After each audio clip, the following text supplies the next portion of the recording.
Prabu Siliwangi juga mengharapkan munculnya Buddha Angon. Buddha Angon, tapi dia tidak memelihara binatang-binatang.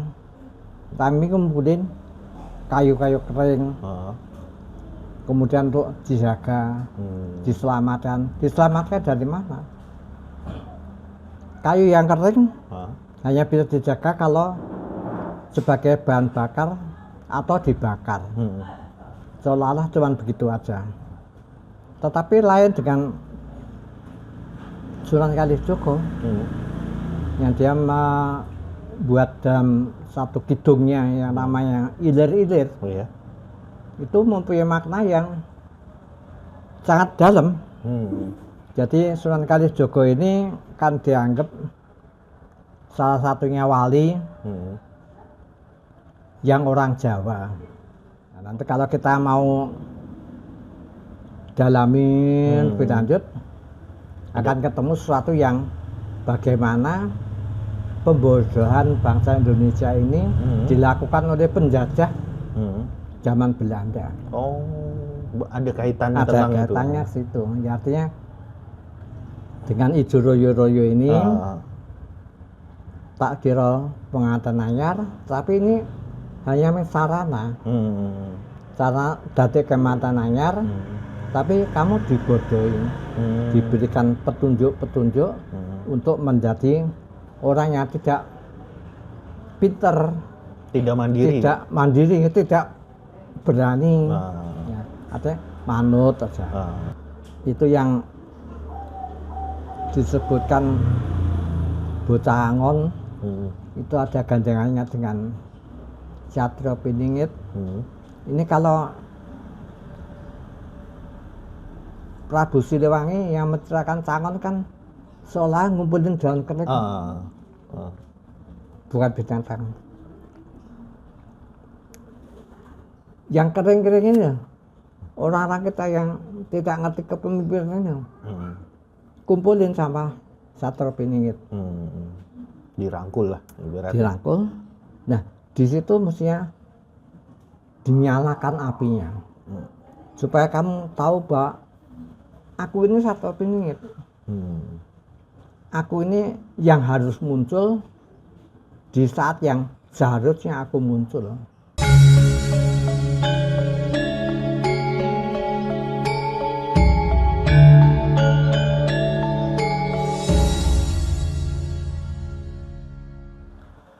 Halo Om. Selamat sore. Sore Om. Om melanjuti pertemuan kita sebelumnya itu kelanjutan dari Cahangon itu Om, yang sempat terputus. bukan terputus. Iya. Tapi belum berkelanjutan. Itu dia Om.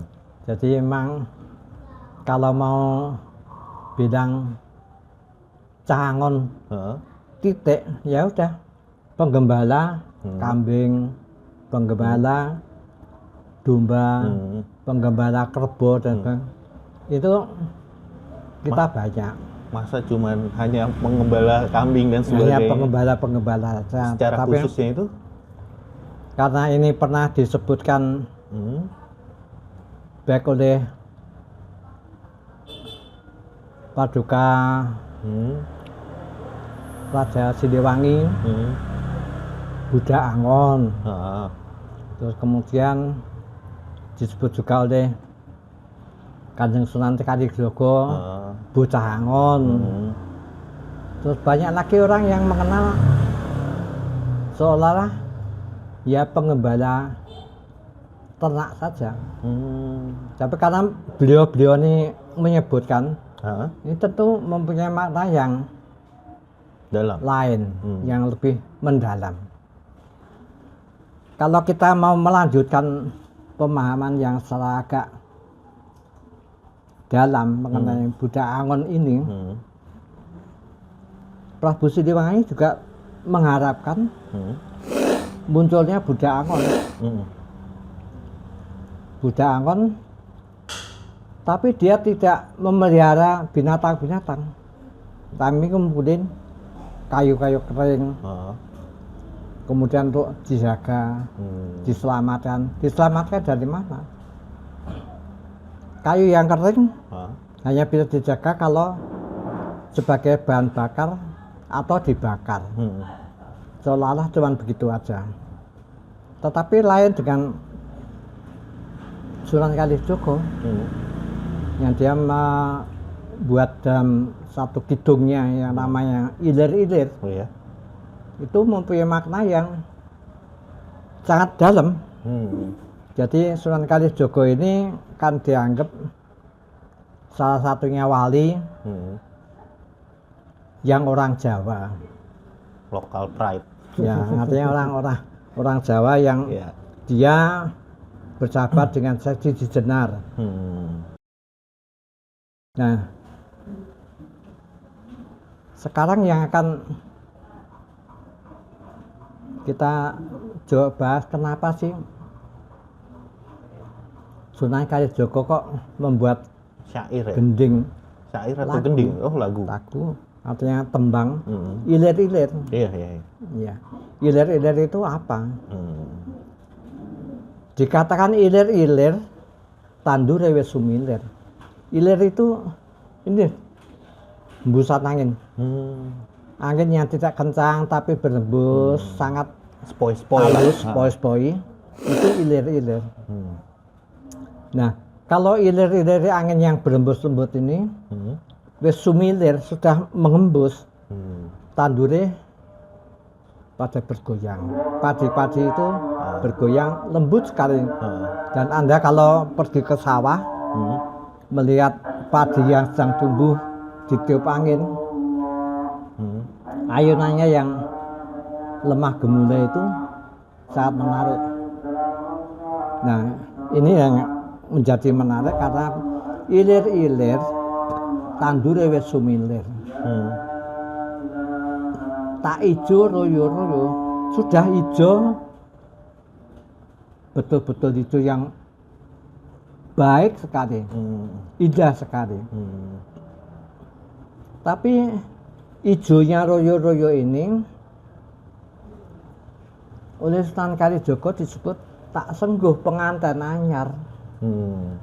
Nah, pengantin anyar itu kan Anda bisa bayangkan,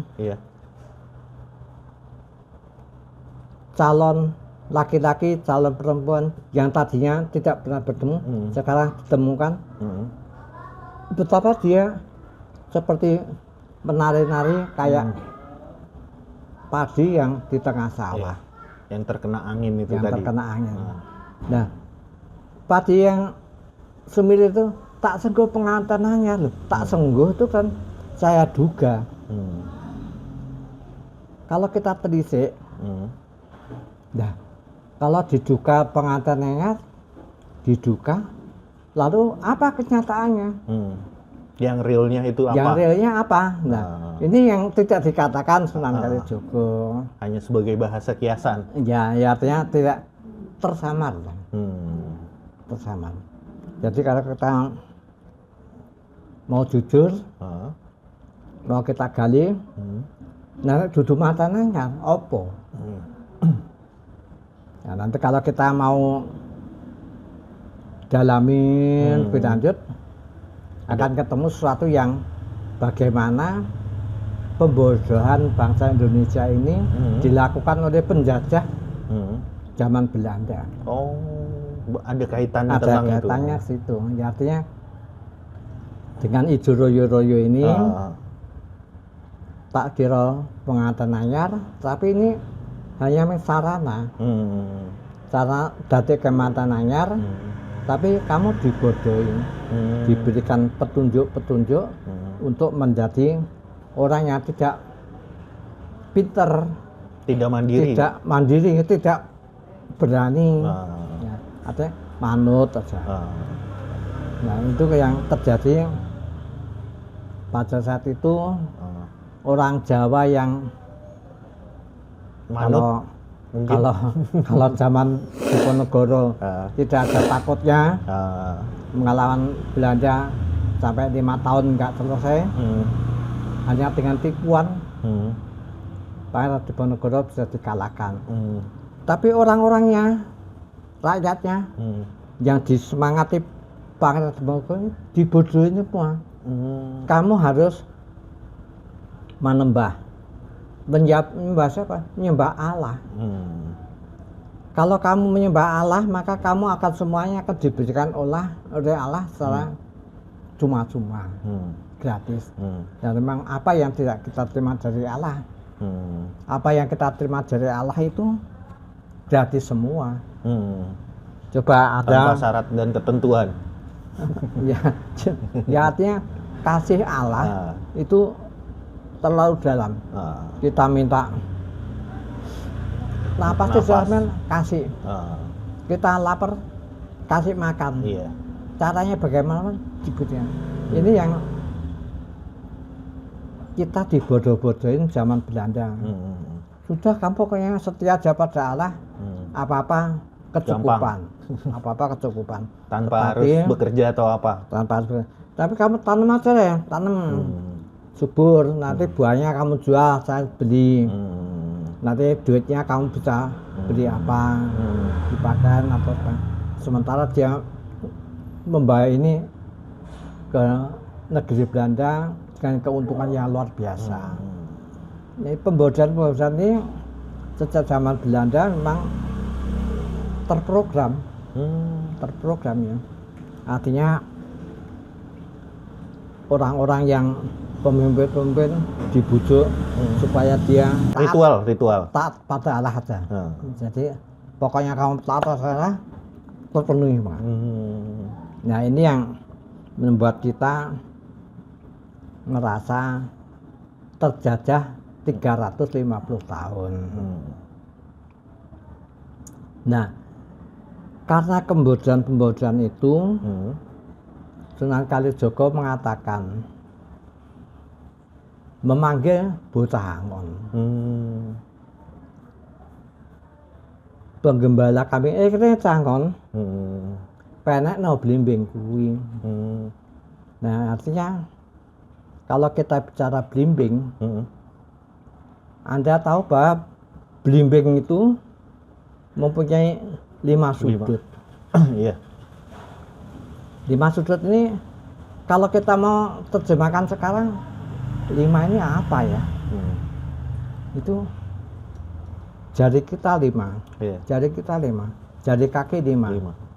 Panca indera kita di atas ada 5. Ditambah yang lain jadi 9. Ini artinya apa? 5 ini sebagai pokok. Jadi kalau cerita pewayangan, Pandawa itu cuma 5. Iya. Tapi kalau Kurawa 100. Lebih banyak. Ya. Jadi kenapa 5? Sunan Kalijogo paham betul mengenai wayang, paham betul mengenai siapa Pandawa, siapa Kurawa. Jadi bagaimana Pandawa ditipu oleh Durna dan Sengkuning, mereka terjerumus dalam kemiskinan, malah terbuang di hutan. Ini yang memberikan spirit kesadaran Sunan Kalijogo. Pokoknya dia mau pengen bimbing kuwi, pengen sing 5 ku lho, panjat lah. Panjat. Kamu harus mencapai yang paling tinggi itu, blimbing itu.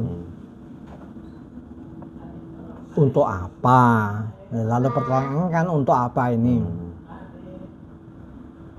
Oleh Sunan Kalijogo dikatakan kanggo masuh Dodotira. Artinya kanggo masuh itu mencuci. Mencuci Dodotira itu celana apa? Kemben. Ya. Karena apa? Wis bedah pinggir. Jadi pakaianmu yang rapi itu pinggirnya ada tergores, tercabik. Domono, Drumatono, sambung lagi, jahit lagi. Setelah kamu jahit lagi, setelah dibasuh, kanggo apa? Kanggo sebo mengko sore. Mengko sore itu gambaran sebetulnya pagi, siang, sore. Nah, sore ini mulai tenggelamnya matahari kan. Itu gambaran hidup manusia ini.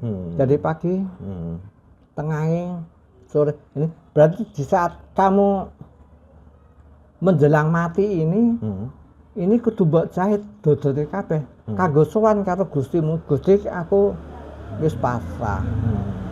Nah, berarti ada prosesnya untuk prosesnya seperti itu. Dodotira kemitir bedahing pinggir. Kemitir itu kelewet apa. Nanti jahit udah jahit. Kesalahanmu semua itu betulin dulu. Betulin. Kesalahanmu dalam hal apa? Dalam bertingkah laku. Kowe iki pasrah Gusti Allah ora gelem usaha. Itu kudu mandek.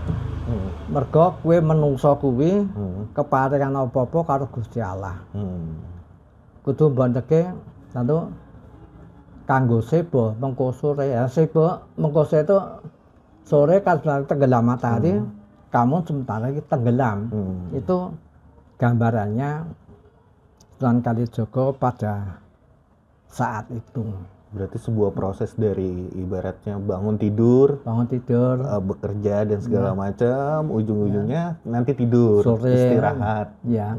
Bukan hanya berdoa atau apa, tapi lebih dalam lagi pemaknaannya. Pemaknaannya akan lebih dalam lagi kalau kita mulai membuka katakanlah kesadaran kita mengenai apa sih sebetulnya bencana itu. Karena itu Sunan Kalijaga menyebut pangon penggembala. Itu bukan berarti gembala, tapi kita ini butuh gembala. Butuh orang-orang yang menuntun kita, mengajak kita maju. Seperti layaknya anak kecil kudu ya seperti anak kecil dari jongkok, belum bisa jalan, melangkah sampai bisa jalan, bisa dewasa. Itu kita butuh gembala. Nah, gembala yang kita pilih atau yang diberikan Tuhan itu sebenarnya sudah ada dalam diri manusia, itu sudah tersedia, tapi namanya orang yang lain yang merasa sudah tergembala, pengen menjadi gembala, itu kan lalu berusaha bagaimana saya bisa menggembalakan anak itu supaya mengikuti saya, karena saya sudah mengikuti dia. Nah, ini penjajah yang pintar. Ya, kira-kira itu pengertian. Nah, kalau bocah Angon ini ujungnya itu ke negara itu ada nggak sih? Ya, kalau kita mau mengatakan apakah itu menyangkut ketatanegaraan, Sunan Kalijaga kan pengikut dari Brawijaya terakhir. Dia mengikuti Brawijaya terakhir itu sampai muksa di Gunung Lawu. Dia sendiri anak dari seorang pemimpin di Tuban. Artinya dia sendiri kan seorang pemimpin. Dengan mengatakan bocah Angkon ini, dia juga ingin mengatakan itu sing dingone aja ping rakyat jelata sing dibodoh-bodohi. Tapi kita yang sebagai anak-anak pangeran ning kene juga harus menguasai piye supaya bisa angkon, bisa menggembalakan masyarakatnya dewe. Jadi kalau dulu orang-orang pendatang itu banyak di pesisir utara. Di pesisir utara ini mereka termasuk Demak itu kan di pesisir utara. Ini ajaran yang mereka terima itu beda dengan yang di pedalaman. Beda juga yang di selatan atau di mana. Nah, yang di pedalaman ini yang tetap dijaga Sunan Kalijogo. Kamu kudu tetap eling karo cikal bakalmu, asal usulmu, siapa kamu, siapa leluhurmu. Nah, kalau mereka mempunyai leluhur yang lain, ya mereka akan menganut leluhurnya. Nah, jangan sampai kita terpecahkan. Maka itu pada para pemimpinnya pun Sunan Kalijogo memberikan bimbingan. Bocah Angon sing ngemong anak-anak pejabat Indonesia. Ada anak ratu, anak bupati, anak dipati. Itu yang harus disangoni tata cara memimpin, mengendalikan rakyatnya. Kita itu orang yang tidak punya takut. Bangsa Indonesia ini tidak ada takut selama kita tuh berpegang pada ketentuan pemimpin-pemimpin kita, leluhur kita. Nah itu kok dilupakan. Maka dalam falsafah bahasa Jawa, artinya ajaran leluhur Jawa, itu setiap pemimpin harus mengenal bagaimana memimpin rakyatnya. Itu yang dikenal dengan biasanya disebut Hastobroto. Itu 8 pengabdian pemimpin kepada rakyatnya. Nah, Hastobroto itu bukan ngelmu untuk menundukkan rakyat, tetapi ngelmu untuk mengabdi kepada rakyat. Ini yang orang-orang kadang-kadang salah tangkap. Nah kan kalau misalkan untuk kepemimpinan hampir sama kayak saat ini ya. Saat ini tuh orang juga ada kaitannya nggak antara Cah Angon dengan Satrio Piningit itu? Cah Angon dan Satrio Piningit, pengertian Satrio Piningit ini kita betul-betul namanya Piningit ya. Artinya itu dikendalikan, disamarkan, diumpetke, dipingit dimasukkan. Tidak setiap orang bisa mengerti siapa itu Satrio Piningit. Karena itu kan itu yang selalu dilulukan dari zaman sebelum-sebelumnya pemilihan ini kan. Ya. Itu memang praduga, wah ini Satrio Piningit nih, kayak gitu-gitu. Itu yang disebutkan Bocah Angon, itu ada gandengannya dengan Satrio Piningit. Ini kalau Prabu Siliwangi yang menceritakan Cangon kan seolah ngumpulin daun kerik, bukan binatang. Yang kering-kering ini orang-orang kita yang tidak ngerti kepemimpinannya, kumpulin sama Satrio Piningit, dirangkul lah ibaratnya. Dirangkul. Nah di situ mestinya dinyalakan apinya, supaya kamu tahu bahwa aku ini Satrio Piningit. Aku ini yang harus muncul di saat yang seharusnya aku muncul. Nah itu ada ciri-ciri spesifiknya sih, Om? Ciri-ciri secara fisik memang tidak pernah disebutkan, dan kita juga seringkali juga ngento-ento, hanya membayang-bayangkan. Tapi kalau sikap atau tingkah laku pemimpin atau calon pemimpin memiliki salah satu dari unsur Hastobroto itu kita bisa ini baru menguasai misalnya apinya. Kalau sudah berkembang, ini akhirnya bisa apa? Oh, air. Oh, angin. Oh, bumi. Jadi setelah lihat apinya, biasanya api itu paling gampang dilihat oleh bagi seorang pemimpin. Karena apa? Api ini yang membuat kita ingin lebih berkobar terus. Ingin kita makin lama makin tinggi, ingin tambah. Ini juga kemarahannya, kemarahan, emosi, iri hati, dengki, ini akibat api. Biasanya pemimpin atau kita semua lah, kita semua mesti akan ada ke-8 unsur tadi. Ada 8 unsur, kita mesti unsur api itu akan lebih dulu yang muncul dulu di kita. Karena keterkaitan dengan emosional mungkin ya. Emosional ya. Anak kecil pengen belajar jalan. Kalau dia tidak jalan, jangan marah. Lari malam, jatuh.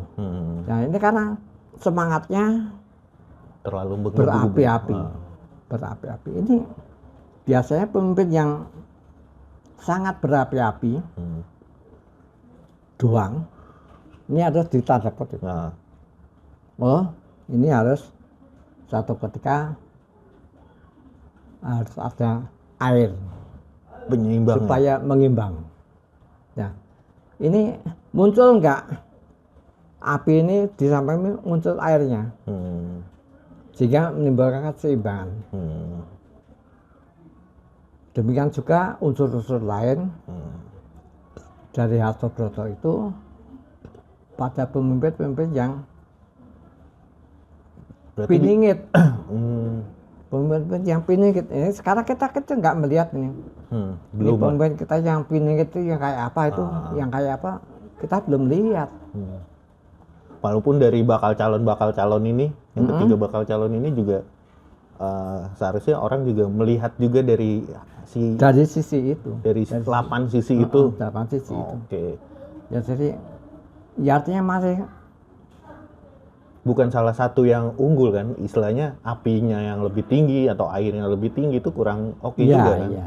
Ya itu jadi nanti keseimbangan dari 8 berata itu akan membuat dia tuh minimum dia menguasai 3 sampai 5. Nggak usah sampai 8 itu udah oke banget. Udah oke. Karena kaitannya tentang menuntun rakyat dan segala macam gitu. Iya. Artinya gini ya. Kalau seseorang sadar bahwa diriku ini terdiri dari 4 unsur. Bumi, air, api, dan angin. Kita sadar dari situ, maka untuk mencapai 8 hasto itu tadi, atau broto tadi, tidak sulit kalau menyadari ini. Tapi kalau ini kurang kita sadari, ini agak memang harus dituntun, harus digembalakan. Balik lagi ke yang tadi, menggembalakan. Diangon, ditangon. Bukan malah disalahkan atau apa, tapi diangon lagi. Nah, jangan disalahkan. Kalau kita tuh seringkali menyalahkan. Kita kan paling hebat untuk menyalahkan kan. Itu ya. Mau salah digodek-godeki, salahnya digodeki. Tapi kamu begitu, itu sebenarnya keliru. Benernya begini. Jangan keliru. Bunuh. Nah, ini yang bukan terjadi, menyelesaikan masalah. Ya, jadi masalah ya. Ya, namanya minum dulu. Iya, mari Om.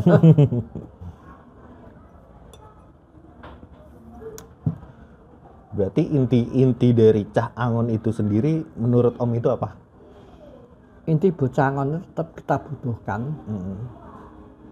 Kalaupun kita mengatakan Bocah Angon hanya mengembalakan kambing, ya sudah, itu cetek banget. Tapi Angon yang dalam arti kata mengasuh, membimbing kita, harus kita cari, kita kejar. Bocah kon kita kejar. Supaya apa? Supaya cari makin tercerahkan. Makin tercerahkan, makin cerdas. Makin cerdas dan makin bisa menghargai sesama. Ya, itu yang penting itu. Artinya menghargai orang lain itu menjadi kunci dasar supaya kita tetap menjadi atau mendapatkan pengangon yang mengangoni kita, yang menggembalakan kita. Mungkin untuk menjadi manusia yang baik untuk ke sesama sesama makhluk mungkin ya. Oke, kalau begitu Om, terima kasih banyak Om atas pencerahannya Om. Ya ini antara sementara itulah, jadi nanti kalau dalam kesempatan yang mungkin kita akan bahas mengenai Hastobroto. Oke, siap. Jadi kalau masih, karena panjang itu pembahasannya dari 8 unsur tadi ya Om ya. Ya. 8 unsur masing-masing unsur itu punya sifat yang berbeda-beda. Oke. Yang saling mengisi. Bukan saling menjatuhkan malah. Iya. Oke, terima kasih Om. Mas sementara itu mungkin kalau ada pertanyaan lain nanti waktu kita bicarakan lagi. Oke, sehat-sehat Om.